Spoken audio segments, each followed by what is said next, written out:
Hello everyone and welcome back to my channel. The topic which I have brought today is email etiquettes. A well-crafted email can make a difference between a successful working relationship or potential confusion which can result to insult or conflict. So the appropriate email communication, it depends on the various multitude of factors such as whether you are sending the mail to the industry or you are writing to your superior or a peer or you are writing to one or several recipient or you are writing across the cultures.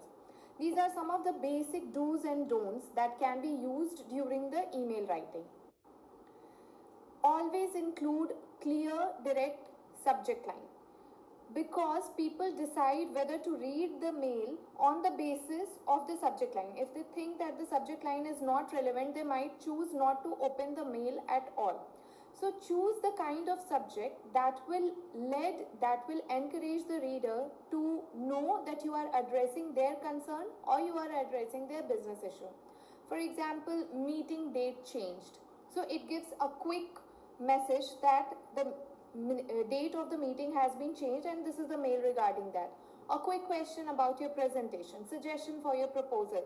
So when we write short subject and to the point, people decide whether they have to read the mail, open it or not. Always use professional email address. Avoid using inappropriate email address in the workplace such as babygirl at the gmail.com, beerlover@yahoo.com. Always use your company email address. If you are self-employed, then also make sure that your professional email ID sounds professional. Have an email ID that conveys your name for sure. Think twice before hitting reply all. Sometimes the message which is written in your mail might not be concerning to everybody. So refrain from hitting reply all unless everybody on the list need to receive the mail. These kinds of pop-ups, these kind of frequent mail which do not concern them might sound irritating. Include a signature block. Provide some information about you in your signature block like your name, your title, your designation, name of the company, contact information, and you can include your phone number. Suppose if I have further queries, you can always be a call away. Use professional salutation. Do not use colloquial expression. Do not use shortened name of anyone because we are all professional here and you might not know whether the other person want to be addressed by the shortened name or not. Use exclamatory point sparingly or never use them because result might appear too emotional or too immature. So it should not be used frequently. Be cautious with your humor. It can easily get lost in the translation without the right tone or facial expression. Always remember that you are writing the message and nobody can see the expression on your face while reading them. So they might read it differently. All the punctuation marks help, but it cannot replace facial expression all the time. So using humor should be refrained. It might not suit the professional setting, and the sense of humor also differs from person to person. There are cultural differences. Miscommunication becomes very common, especially in the absence of the body language. So always tailor your message according to the receiver's cultural background. You should have the thorough knowledge about the cultural background of the person to whom you are writing the mail. Japanese, Arab, Chinese, they want to get to know you before doing the business. They would want to know about your background. Whereas German, Americans, Canadian prefer to get to the point very quickly and they have no concern with your backgrounds. So always be aware of the background to the person to whom you are sending the mail to.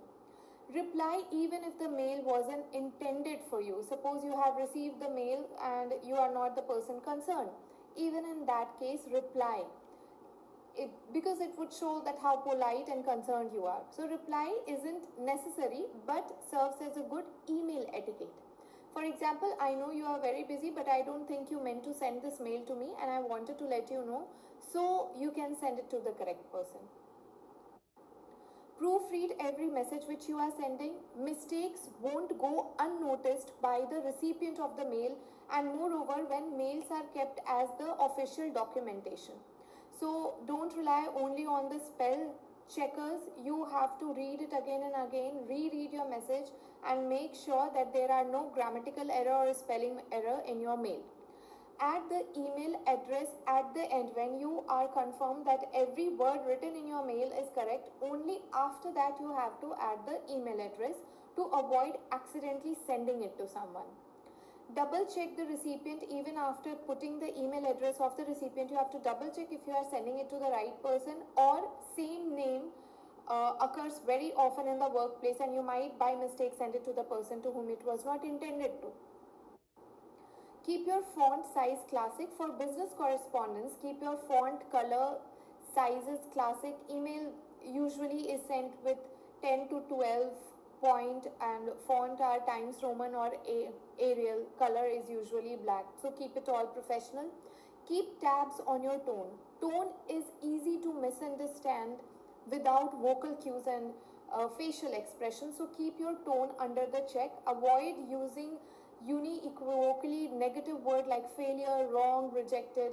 Use the polite words like please and thank you. Nothing is confidential, so write accordingly. Do not think that the person to whom you are sending the mail is going to keep your message confident, or he is not going to share the content with others. So do not write anything that could be ruinous or hurtful to others.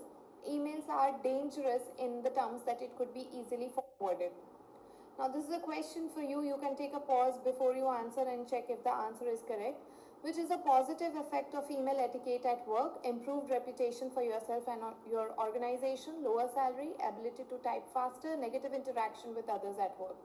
So the correct answer is, you can take a pause, is A, improved reputation for yourself and your organization. Second question is, which of the following is acceptable to send via work mail? So you can send the jokes, brief status report and request for information, inspirational messages, chain letters. So the correct answer is brief status report and request for information. Thank you for joining with me. See you with the next topic.